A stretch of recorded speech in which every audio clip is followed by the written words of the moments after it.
Good morning, Brew Daily Show. I'm Neil Fryman. And I'm Toby Howell. On today's pod, Elon Musk's legal woes are piling up as anyone with a pulse is suing him right now. Then anyone who lives in Alaska is probably refreshing their bank accounts right now, waiting for a payout from the state's oil fund to hit. We'll tell you why the heck Alaskans get a payment at all in just a minute. It's Friday, October 6th. Let's ride.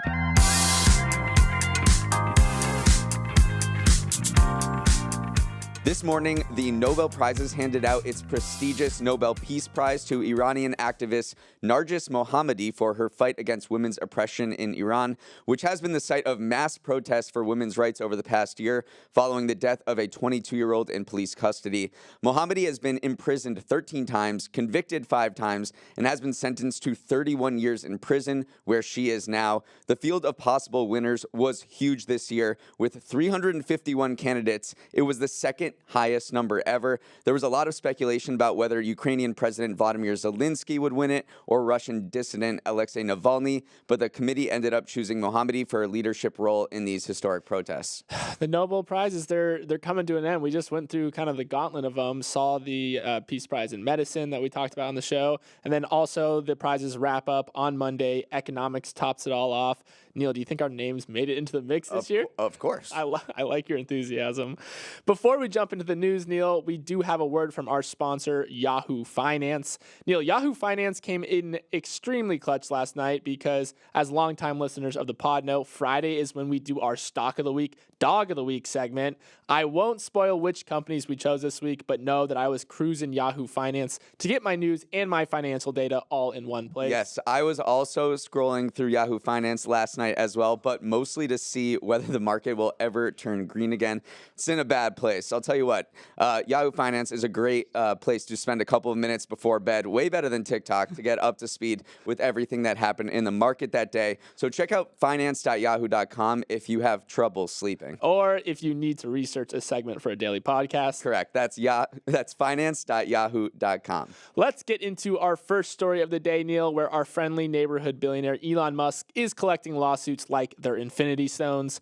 Up first, the SEC applied for a court order to force Elon to testify as part of an ongoing probe around his acquisition of Twitter. The main thing the SEC is concerned with were Elon's public disclosures, aka his tweets, as he was buying up Twitter stock when it was still a public company. But this latest dispute specifically focuses on the fact that Elon doesn't want to testify again after already speaking to the agency twice about his Twitter acquisition.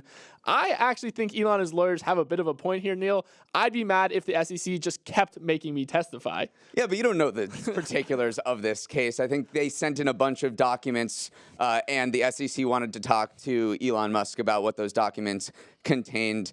This is just a rare thing for the SEC to have to go to a judge and ask the judge to get somebody to talk to it. This is not a normal thing. Elon Musk appears to have been dodging all of these requests to testify. I know he testified back in 2022.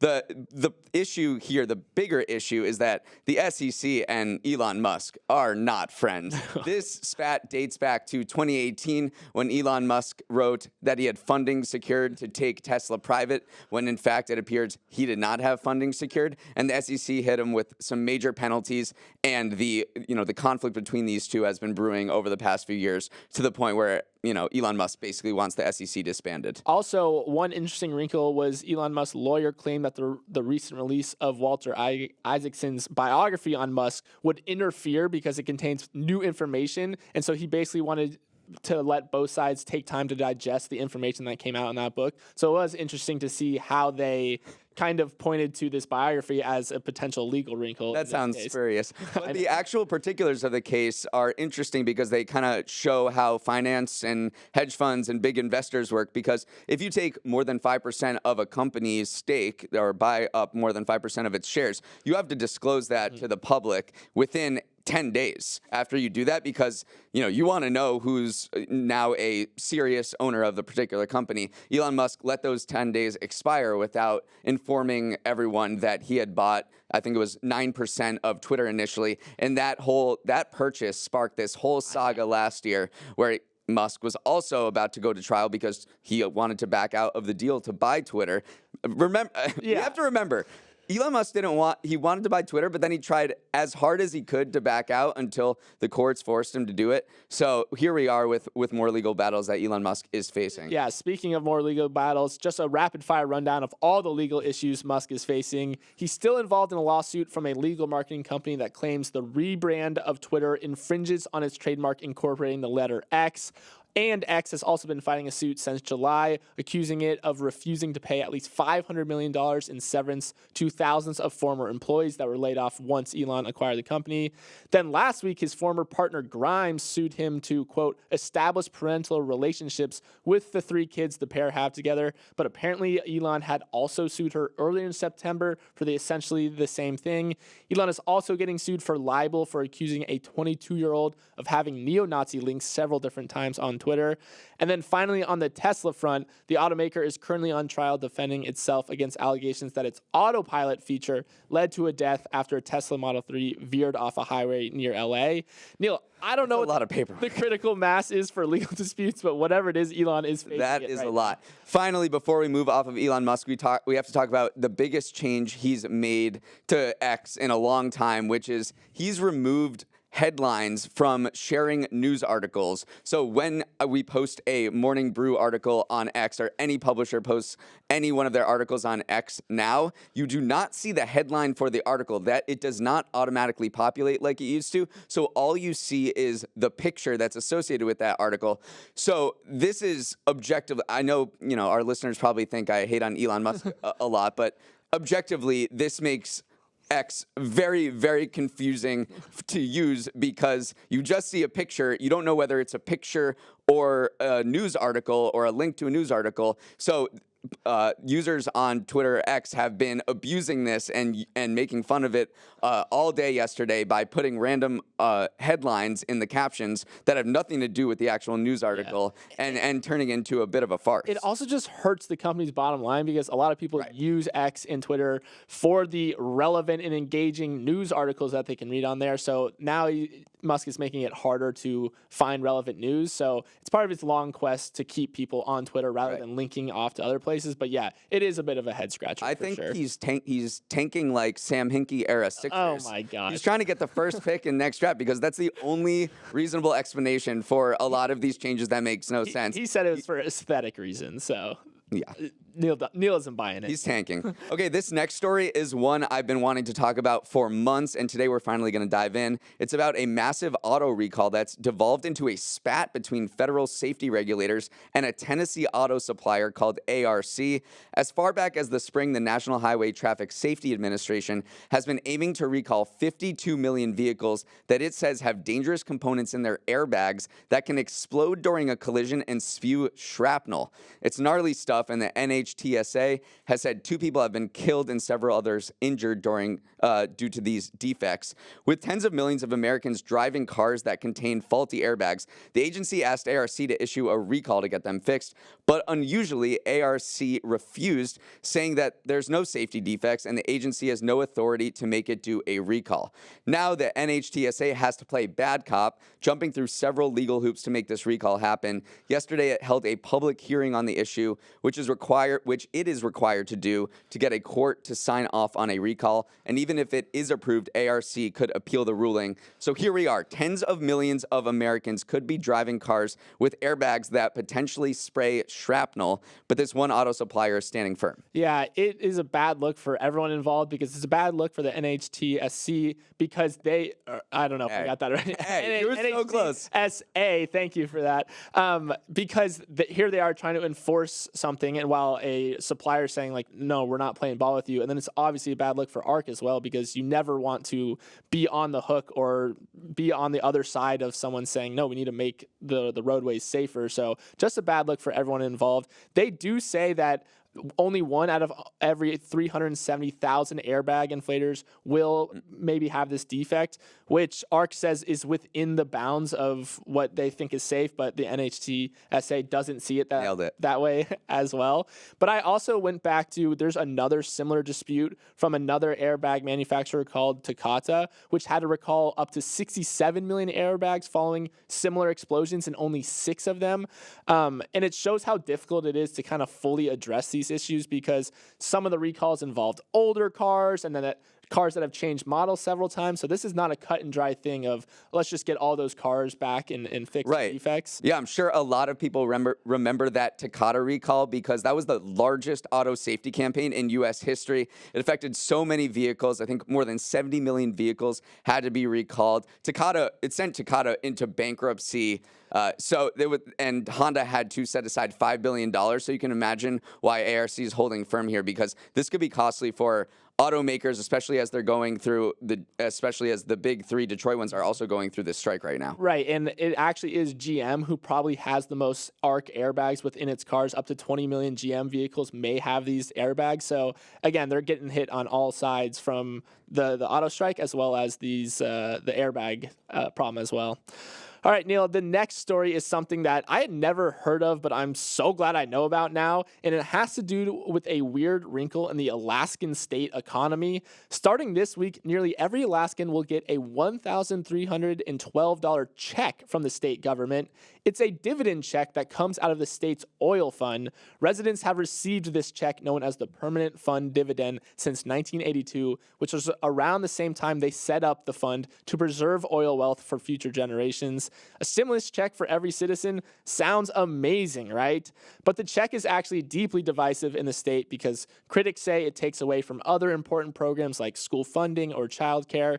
And some politicians argue that if Alaska invested more resources on building a robust economy with better job opportunities, you wouldn't need a check in the first place. So, Neil, the more I read about this check and how big a role it plays both in the economy and its politics, the more intrigued I became. Absolutely fascinating. Alaska certainly has the weirdest state economy that I've read about. I mean, you think Delaware was weird, but Alaska is even weirder because of its reliance on oil ever since they discovered it in 1969. That runs everything. The state revenues are 85% accounted for by oil.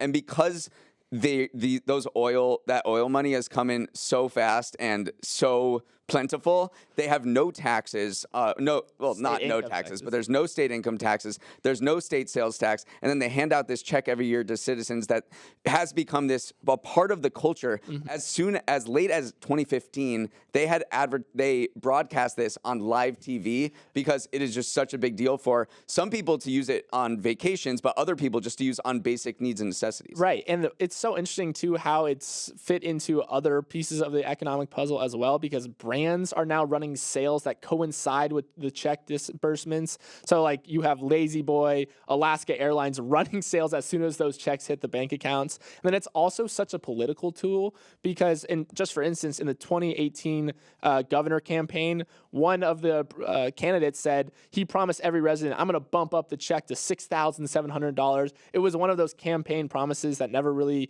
got any details around it, but he ended up winning in a landslide. So you can see how it's used as during election years that you can flex the check up and down depending on what you want to get out of a political cycle. And last year, the check was $3,284. That did come because oil prices jumped because of the Ukraine war. That's the problem. Oil prices are so fluctuating, and you can't really depend on them. If there's a period of depressed oil prices, then this check is going to be low, and also the government revenues are going to be lower, and you can't pay for the basic services like health and school. So that's why a lot of critics say this fund is about to be depleted. We can't just hand out checks anymore. We have to invest in longer-term infrastructure. Right. It is an interesting case, too. The universal basic income is a word that has been thrown around a few times, which is we talked about it during the pandemic when everyone got those stimulus checks. Alaska's been basically running a universal basic income experiment for the last couple of decades. So many interesting layers, so many political,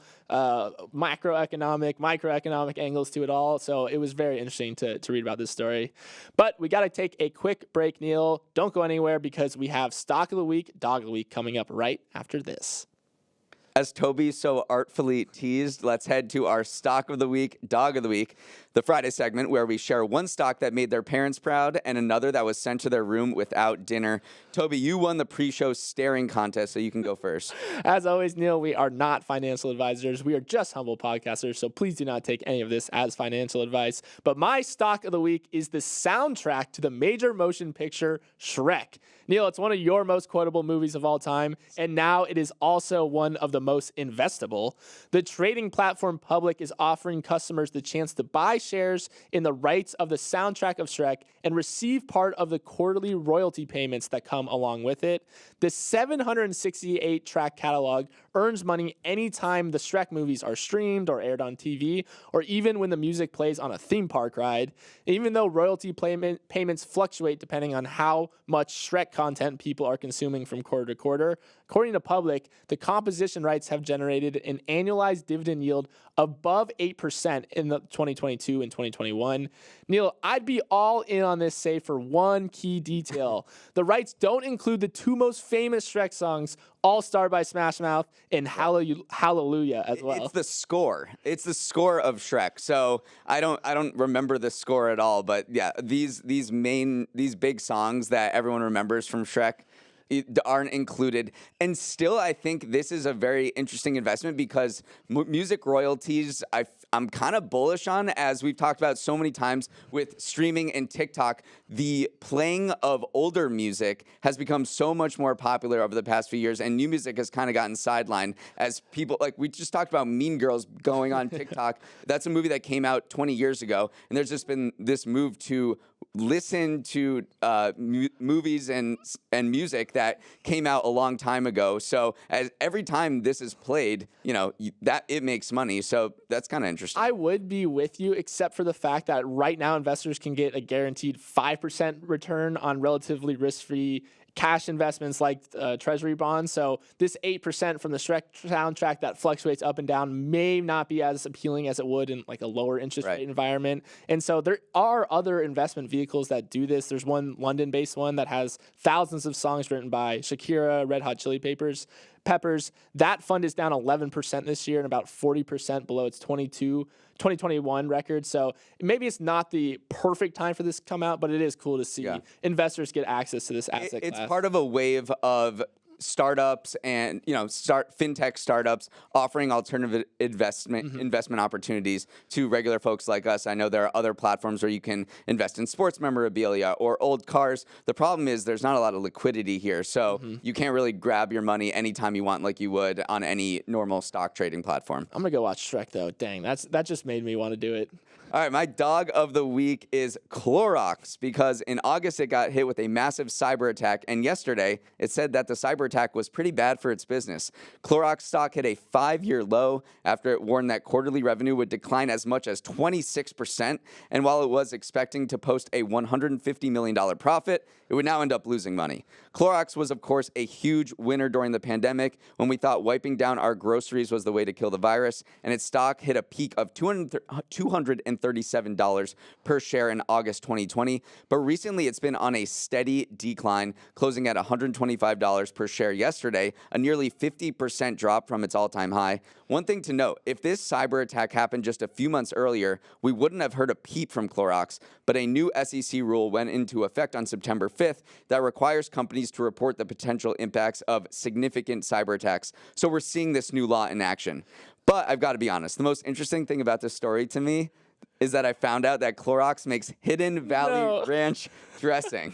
I had that written down as well because I literally had the line. I could not believe that I read it. They just slid it into the article. Clorox has struggled to restock its good with alongside its namesake bleach brand include Glad trash bags and Hidden Valley Ranch dressings. I could not believe that. How many decades ago? I don't know. There's a lot of things we don't know. We're supposed to know this, Neil. Yeah, I was cracking up, though. Yeah, they apparently bought this ranch dressing for $8 million a couple decades ago. It's a deal. It's a deal and a half. Yeah, and then it is interesting to back to the story. Yeah, back to the real story. The SEC ruling, they are the first company, but they are certainly not the last. Think about how many times we've talked on the show about the prevalence of cyber attacks, and now that it's going to become part of financial disclosures, we're only going to be talking more about this because it's just such a big problem. Yeah, last night, actually, MGM Resorts in Las Vegas, which had that major cyber attack, just reported through this same filing process that it lost $100 million from the attack that it suffered.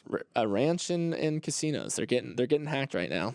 For our next story, I want to talk about the Michelin Guide. Yes, the world-famous restaurant guide that's been ranking places to eat for 123 years is finally diving into another industry, podcast rankings. Just kidding. It's hotels. Yesterday, the brand announced that it would start designating the, quote, most exceptional hotels across the world. But instead of using stars like they do for restaurants, hotels will earn Michelin keys. This decision didn't just come out of the blue. There's a sneaky financial angle to it as well. Michelin quietly acquired a company called Tablet Hotels 5 years ago, which is a booking website for luxury hotels. So you can bet that they're looking to drive traffic to Tablet as part of their push into this new rankings. Neil, feels like a logical enough expansion for Michelin. It totally feels logical. They're just betting on the travel industry to keep growing, and it does appear that way. By 2033, there are estimates that travel will become a $15.5 trillion industry and account for almost 12% of the global economy, which is insane. So Michelin's like, all right, well, we do food. Let's also do hotels, and we can also make money off of commissions there. So it's just expanding its reach. I think this is obviously a logical move. I do, once we talk about the history of the Michelin Guide, though, do you know why Michelin is the company that ranks higher? I have a feeling I do, but I'm not going to steal your thunder. Oh, thank you for that. A lot of people don't actually make the connection that the Michelin in Michelin Guide actually refers to the tire company, and the company started releasing guides way back in 1900 as a way to encourage drivers to take more road trips. So 1 star means it's a very good restaurant, 2 stars means it's worth a detour, and 3 stars are worth an exceptional journey. So the whole idea was to encourage drivers to drive, wear out their tires, and now suddenly it is the foremost worldwide authority on ranking restaurants and now hotels. Have you been to a Michelin star restaurant? Randomly enough, I went to an Asian restaurant in DC, and afterwards I walked out and I saw it had 2 Michelin stars, which at the time I was just like, oh, I thought it was just a normal place. So I've been to one, but kind of on accident, honestly. Interesting. What about you? No, I've not been. I know we got to make a bucket list item. I've not been to any, but I do want to point out that Michelin tries to distinguish itself because they don't take any compensation. They don't take any free meals. Their guides kind of go secretly around and just pay for everything, whereas other reviewers kind of accept complimentary meals and gifts and things like that. So they say we have the utmost integrity. But there was this new investigative New York Times report that came out a few weeks ago that said that local tourism boards were paying Michelin to review restaurants in their particular area. So you get this kind of pay-to-play situation that has raised a little ethical issues among the Michelin. So the big distinction is that you can bring the raters to your area, but the individual restaurants cannot pay to play. So that's where Michelin is trying to, it is a bit of a gray area, because even though they may get compensated to come review, say like Miami, Florida, for instance, the individual restaurants themselves can't buy stars. And then Fort Lauderdale's left out in the lurch when Miami Tourism Board pays them. Okay, for our final story before the weekend, it's kind of gone under the radar, but there's a $1.4 billion Powerball jackpot that will be drawn on Saturday night. It's the world's 7th largest lottery prize in history. So why has it gone under the radar? Well, a combination of factors has made billion-dollar jackpots just not that rare or exciting anymore. This is the 8th billion-dollar jackpot this year alone. In 2017, lottery operators added more number combinations to make it harder for people to win the jackpot. Consider that for Monday's drawing, people in the U.S. had chosen about 20% of the possible combinations, meaning nearly 80% of the possible combinations were not selected, so it's not a surprise there was no winner.